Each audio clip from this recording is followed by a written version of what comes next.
Declutter your home. 9 smart tips for seniors to clear clutter fast. 52-hour guide. Simple steps to serenity and a new chapter in life. Welcome to the Meaningful Living channel. Friends, if you're new here, we're so glad you've joined us. For over 30 years of helping wonderful people like you sort through, simplify, and let go of the excess, I've seen firsthand how clearing clutter can truly transform lives. Now, let me ask you, have you ever walked into a room in your home, looked around, and felt completely overwhelmed? Maybe it's the boxes in the attic you haven't opened in years. They sit there like silent accusations, reminding you of unfinished business. Perhaps it's the clothes in your closet that haven't fit since the 90s. They take up valuable space, yet you hold on to them, hoping that someday they'll fit again. Or maybe it's just the emotional weight of everything you've held on to for decades. These things, even if invisible, create a sense of stagnation, limiting your ability to move forward. I understand. Believe me, I truly understand. This state is familiar to many of us, as we accumulate not only things but also memories, attachments, and even a sense of obligation towards every item. Today, I want to tell you about a woman named Mary. Her story is a beacon of hope and practical solutions. She was 67 years old, recently widowed, and faced a monumental task, clearing out her entire family home in just 52 hours. This wasn't just tidying up. It was a challenge that encompassed a lifetime of memories accumulated over decades. Imagine, no help from children nearby, no professional assistance, just her and a lifetime of memories waiting to be sorted. What happened next was simply amazing. It's a story of resilience, wisdom, and a fresh perspective on life. So stick around to find out how she did it. And if you haven't already, hit that subscribe button. You won't want to miss what comes next, especially if you're ready to make space for peace, clarity, and a brand new chapter in your life. This is your opportunity to start fresh, feeling lighter and freer. Part 1. Triage like a nurse, making tough decisions with a clear heart. You know, as we age, it's not just our bodies that slow down. Another important resource changes too. Our energy, our patience, and our tolerance for clutter also slow down. What once seemed minor can now cause significant irritation and fatigue. Too many of us, myself included, have held on to things for years just in case, thinking we might need them someday. We believe in their potential usefulness, but this belief often turns into a burden. But the truth is, most of it won't be needed. It just sits there, taking up space, gathering dust, and weighing us down, creating an invisible but palpable pressure. Our Mary, bless her heart, had a nursing background, and she used a method familiar to her from emergency rooms to sort her home. She applied it not to patients, but to her belongings, and it proved to be brilliant. This method was called triage. Triage in the ER. In the emergency room, doctors don't treat everyone the same way. They operate on a clear principle: urgency. The most critical cases receive immediate attention. This is exactly what Mary did with her belongings. She applied this logic, which allowed her to act quickly and efficiently. She gave herself just 15 minutes per room to sort everything into 3 categories. It was a small but intense time frame that required quick decision-making. Category A: things she needed every day. These were her number 1 priorities, like medications, identification, bank papers, her favorite pair of slippers, and 1 or 2 sentimental treasures that truly brought her joy and were an integral part of her daily life. Category B: the dreaded might-need-it pile. Let me tell you, this is where most of us get stuck, as this category is a real trap. Those things we think, I might wear this again, or what if I need this someday? Mary's rule was strict but effective. If it's a maybe, it's a no. This decision was key to avoiding the accumulation of uncertainty. Category C: things she hadn't touched in over a year, gone. No arguments, no second chances. This was a radical but necessary decision that allowed for ruthless space clearing. I know it sounds harsh, but we seniors don't have the energy to deliberate over every old bowl or broken lamp. Our stamina is limited, and every extra hesitation is exhausting. Our time and space are too precious to waste on things that don't bring benefit or joy. When Mary got to her kitchen, it was like opening a time capsule. She was amazed at how many things she had accumulated. She found 5 slow cookers, 3 rolling pins, and 27 mugs, and she doesn't even drink coffee anymore. This example shows how easily we can accumulate items that have lost their functionality. She chose her 2 favorite mugs, kept the rolling pin she actually used, and let go of the rest. It was an act of conscious choice, not chaotic disposal. If I'm not using it now, she told herself, I don't need it later. And that's a mindset we could all learn from, as it focuses on the present and future, rather than a hypothetical someday. Because the truth is, letting go doesn't mean forgetting. Your memories stay with you, regardless of whether you keep the physical object. It means making space for what still matters in this chapter of life. For new experiences, new space, new energy. And now, in the next part, I'll show you how Mary transformed decluttering from an exhausting chore into an energizing rhythm, 1 10-minute session at a time. This was key to her success. Stay with me. Part 2, the 10-minute decluttering trick that saved Mary's energy and her sanity. Let's be honest, my friends. At our age, energy doesn't last like it used to. Our bodies signal this to us. Our backs get stiff, our knees start talking to us, and that old go spirit needs a nap after lunch. We can't work for hours without a break like we used to. That's why Mary's next trick resonated with me, and I'm sure it will with you too. It's a very clever approach that takes our real capabilities into account. You see, every time Mary told herself, I'm going to clean out the whole bedroom today, she ended up feeling overwhelmed, exhausted, and surrounded by even more clutter than before. It's a vicious cycle that prevents many of us from starting. Sound familiar? The feeling of being overwhelmed can be paralyzing. So this time, she did something different. She changed her approach to be realistic and less intimidating. She allowed herself to work in sprints and only 10 minutes at a time. This strategy allowed her to avoid burnout and maintain motivation. Just 10 minutes. Not a room, not even a closet. Just one drawer or one shelf or one box. Focusing on a minimal task made it achievable. She'd set a timer, focus on one small spot, and when the timer rang, she'd stop. It was an unbreakable rule, even if she wasn't finished, even if she felt like continuing. She stuck to her rule, understanding the importance of breaks. Then she'd take a little break. Maybe sip a cup of chamomile tea, watch a bit of her morning show, or just sit by the window and breathe. These short breaks allowed her to recharge and avoid mental overload. That tiny shift, it changed everything. It turned hard work into manageable steps. No more aching back, no more mental fog, no more meltdowns. Just a feeling of control and progress. And here's the amazing thing. Those 10-minute bursts started adding up quickly. Seemingly short sessions yielded impressive results. In just the first day, Mary completed 22 micro-sessions. That's almost 4 full hours of focused decluttering. But it never felt like it. She didn't feel exhausted because her brain received regular reboots. Because when you give your brain only a short time to make a decision, you don't second-guess yourself. You stop deliberating. You trust your intuition. This allows you to act impulsively, but effectively. And that, my friends, is how you finally make real progress without exhausting yourself. It's a recipe for long-term decluttering success. So if you've been putting off that drawer, that pile, or that hall closet, start small. Set a timer, do 10 minutes. Then stop, rest, celebrate. Even the smallest step is a victory.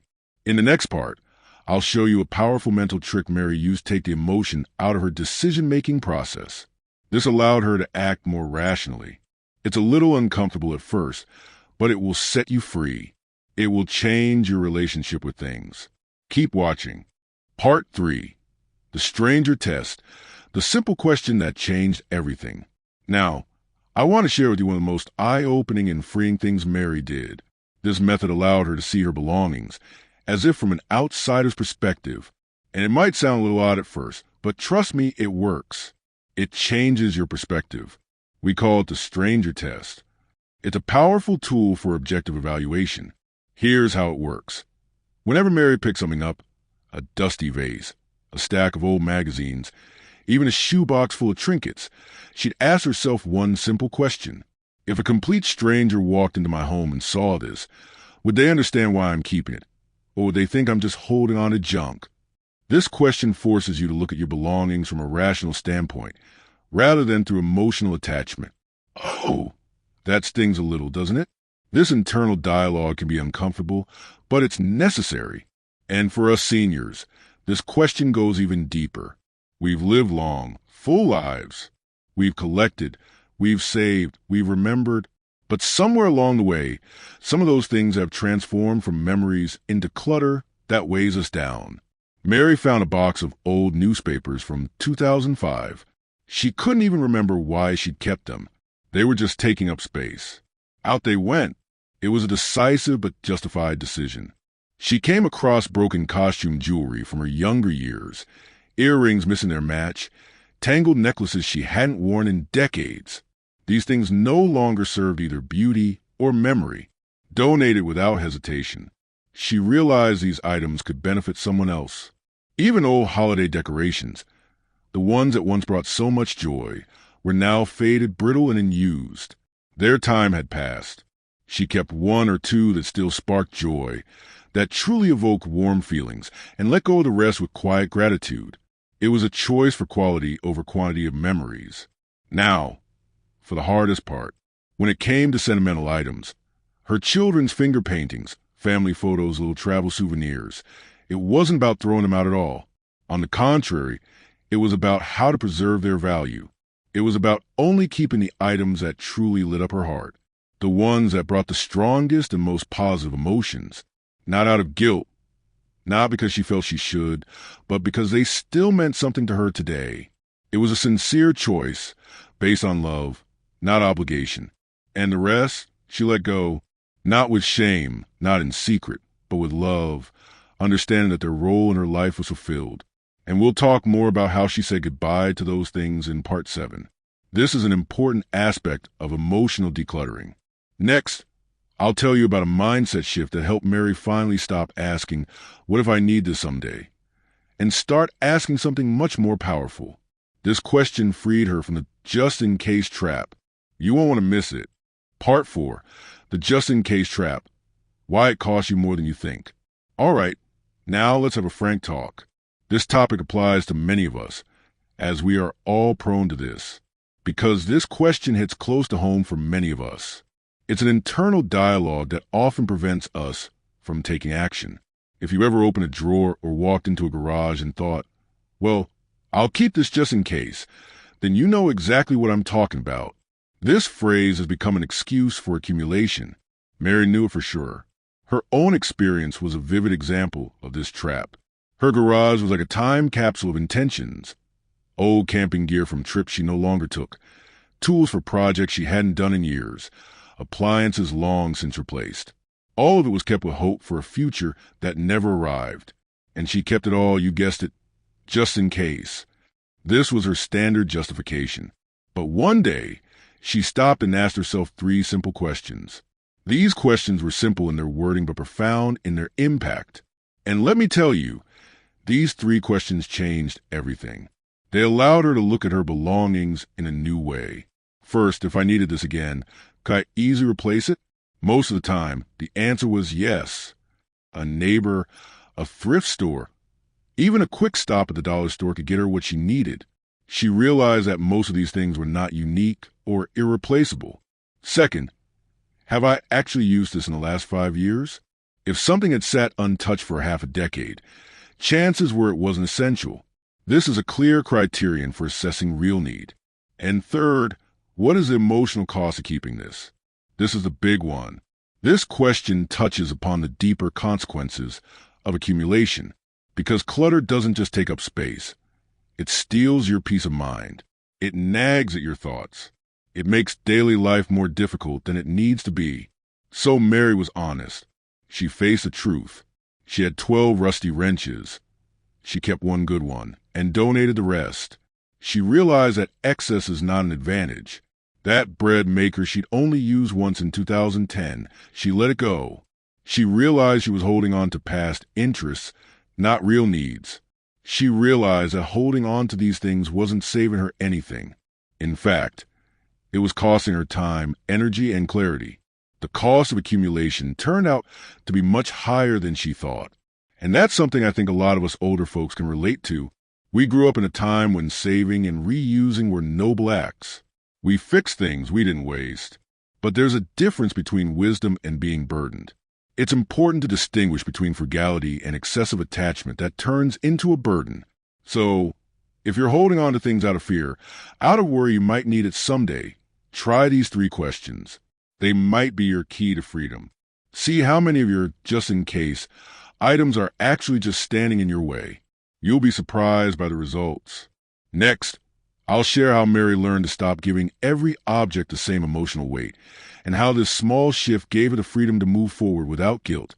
This was another important step in her transformation. Keep going. Part 5. The Emotional Energy Budget. Saving your strength for what really matters. Now, let's talk about something we seniors know all too well. Energy is not infinite. This applies not only to physical strength, but also to our emotional resources. Not just physical, but emotional energy too. Our hearts and minds also have their limits. At this stage of life, we have to be smart about where we spend our strength. Every decision must be deliberate. That includes our feelings, our attention, and yes, even the time spent pondering old items. Try to decide what to do with them. This mental chewing can be very exhausting. Mary understood this better than most. She realized that emotional resources are just as valuable as physical ones. After years of getting stuck on every little decision, every birthday card, every chip mug, she finally developed a system that helped her move forward without all that emotional drain. She learned to manage her emotions during decluttering. She called it her emotional budget scale. This was her personal tool for decision-making. The emotional budget scale. Here's how it worked. Items that score between 1 and 3, out of the house, no guilt, no drama. These things held no emotional value for her. These were things that no longer meant anything. Expired hand lotions, tangled cords, or VHS tapes with no corresponding player. They were just clutter. Items in the 4 to 7 range got a brief pause. She'd pause to ask herself, does this still serve me? If not, it went. This was a criterion of functionality, not sentimentality. But for those rare items that truly touched her heart, things that made her smile or brought tears to her eyes, they scored 8 to 10. These items were truly special. And those, my friend, she kept with pride. These were the true treasures of her life. Her grandmother's quilt, a solid 10. It wasn't just an object. It was a symbol of generations. Her late husband's old sweater that still smelled of him, also a 10. It was a touch of a loved one. But a pile of souvenir magnets from trips she barely remembered, that was a 2. And out they went. They didn't evoke genuine emotions, just a casual recollection. You see, the beauty of this method is that it doesn't allow us to give every item the same weight. Every item doesn't deserve the same emotional investment. And that's such a common trap for people our age. We hold on to too many things not because they're special, but because we're afraid of making the wrong choice. This fear is paralyzing. But when you start to think of emotional energy as a budget, you begin to realize that you don't owe every object a piece of your heart. You start to spend your emotional resources more deliberately. And that's when, my dear friends, things truly begin to change. This is the moment you feel true freedom. Now, in the next part, I'll share the most powerful mindset shift Mary used to make space for the person she was becoming, not just the person she had been. This was a step towards self-realization. It's going to be a game changer, especially if you felt stuck between holding on to the past and moving forward. Keep watching. Part 6, letting go of the past, making room for who you're becoming. Now here's something I wish more of us talked about. This is a deep but important topic. As we age, we don't just sort through things, we sort through identities. We reevaluate who we were and who we are now. And sometimes the hardest part of decluttering isn't the physical labor, but the emotional baggage of who we've been. We might feel that by letting go of things, we're letting go of a part of ourselves. Mary knew that feeling well. She had been through it herself. Years ago, she was a sharp, successful businesswoman, always in heels, always in control. That was her professional identity. Her closet still held custom suits from the 90s, Her shelves were packed with leadership manuals and quarterly reports. These items were symbols of her past achievements. Those things once defined her. They were part of her image and self-perception. But now, she was in a new season of life. Her priorities had shifted. Her hands longed for paintbrushes, not spreadsheets. Her mind dreamed of travel, not budgets.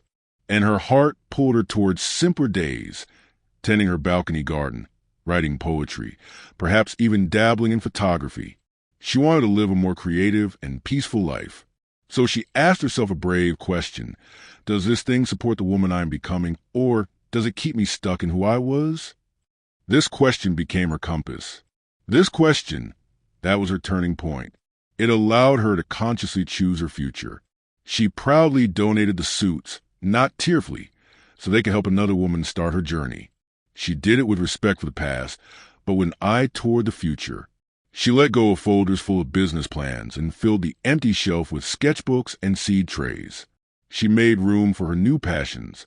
Because here's what I want you to hear. Letting go of past roles doesn't mean losing yourself. Your worth is not defined by your belongings or past accomplishments. It means honoring the past while making space for the life that is still waiting to unfold. It's an act of self-love and love for your future. Many of us seniors struggle with this. We might feel guilt or sadness when letting go of what was once important. Maybe you were a teacher, a caregiver, a soldier, or the linchpin that held a household together. And even if those days are gone, it doesn't mean they didn't matter. They did, but they don't need to occupy every inch of your home or your heart. Your memories stay with you, regardless of the physical items. Your next chapter deserves space to grow. It needs room for new adventures and self-expression. And the best part, you get to choose who you become. Your future belongs to you. In the next part, I'll show you how Mary created beautiful little rituals to say goodbye to sentimental items without guilt, without regret, and with a full heart. This is a very important step for emotional well-being. Stay with me. Part 7, letting go with love, saying goodbye, not sneaking it out. Now let's talk about something that touches many of us deeply. How to say goodbye to things that once meant the world. This could be one of the most challenging parts of the decluttering process. Because I'll tell you right now, it's not enough to just throw things in a trash bag in the middle of the night and pretend they never mattered.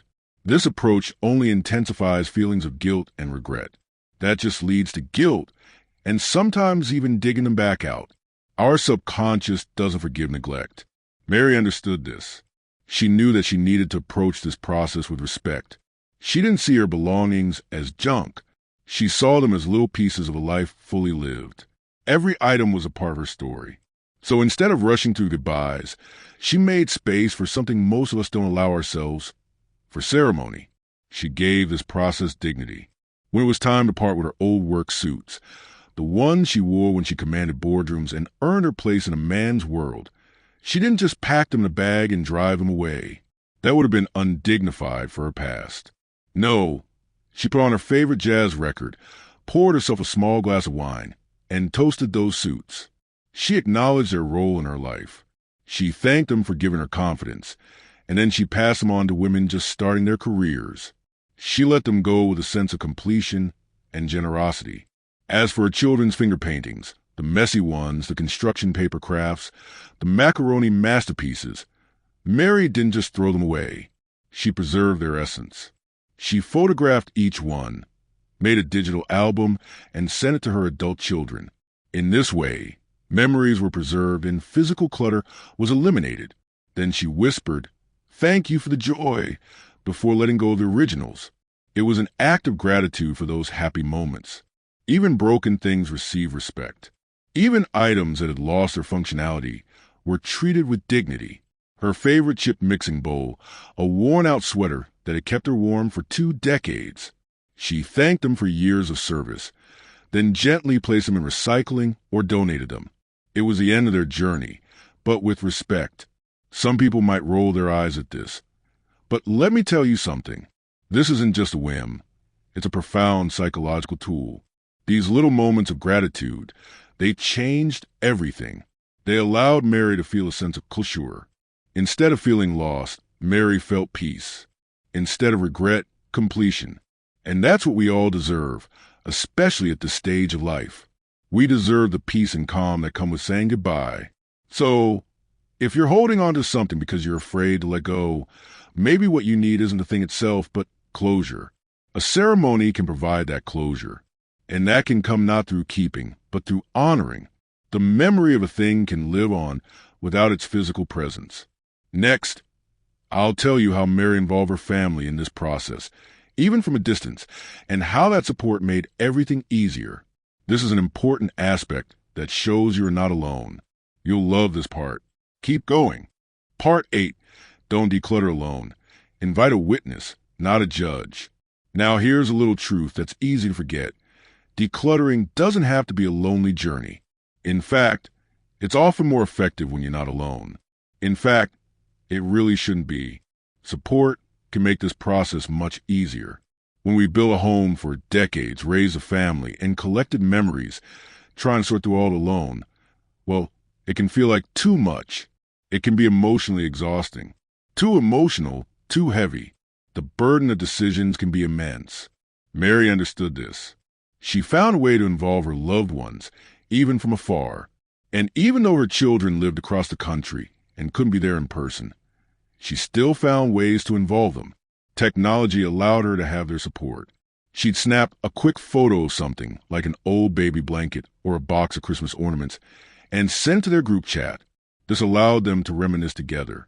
Sometimes they'd reply with stories, laughter, or, "Oh, Mom, I totally forgot about that." This created an atmosphere of a shared journey through memories. Other times, they help her decide what was worth keeping and what could be let go. Their objective opinion was very valuable.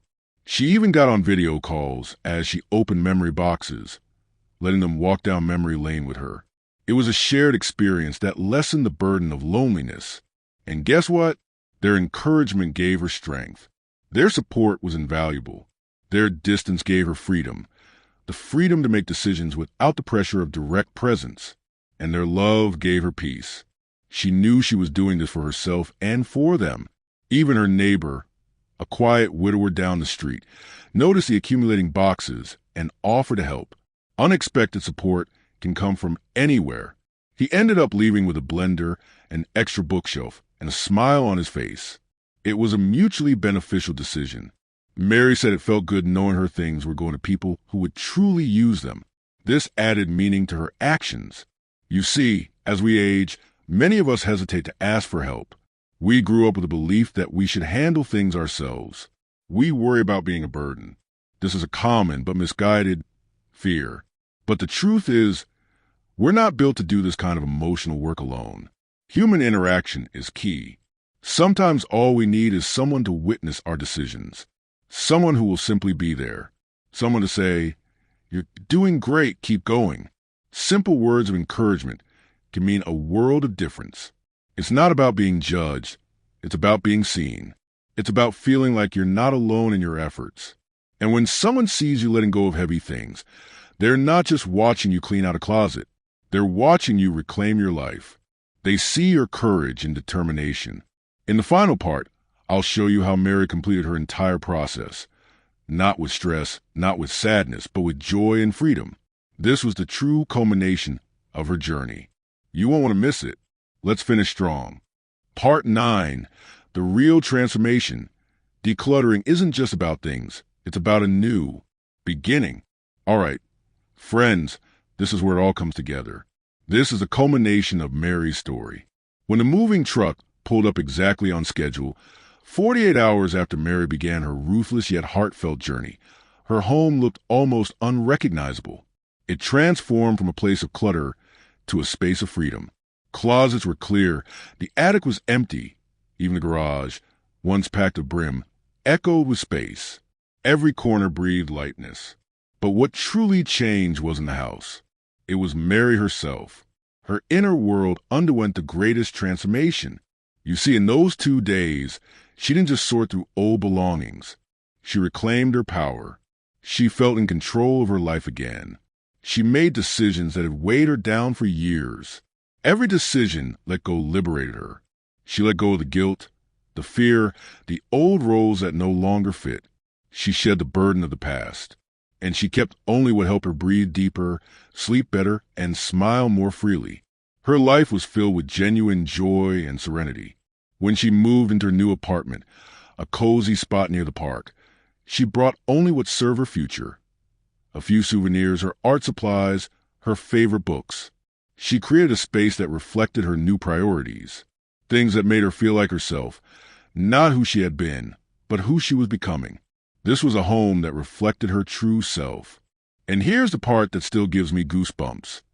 3 months later, Mary sent a little note. Her words were truly inspiring. It read, "I'm gardening again. I've started writing poetry. And this past weekend, I hosted a Sunday brunch for 3 new neighbors.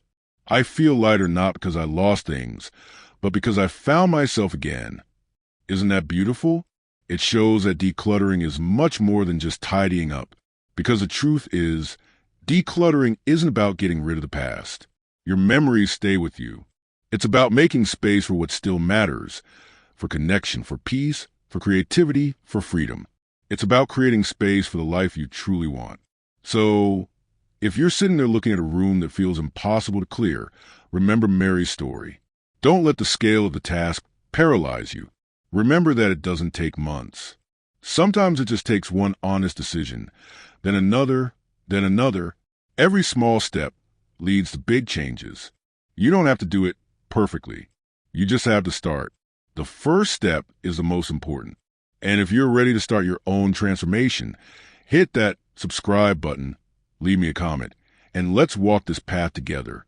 We're always here to support you. Because here at Meaningful Living, we believe that it's never too late to make your home lighter and your life brighter. It's your right to happiness and peace. Closing message. Your next life. A final message of inspiration. So, my dear friend, if you made it to the end of this video, I want to say something from the heart. You are not behind. You are not too late. And you are not alone. Many of us are going through the same thing. No matter if you've lived in your home for 10 years or 50. No matter if your closets are bursting or your garage hasn't seen daylight in decades. You can do this. Not by rushing, not by being perfect, but by being brave. One small decision at a time. This is the power of gradual change. Because this isn't just about cleaning out a house. It's about clearing the path for a new season. One that's filled with more light, more lightness, more view.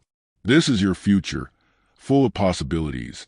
Mary's story is special not because it's different, but because she's just like us. She faced the same challenges. She was tired. She was sentimental. She was afraid of making the wrong choice.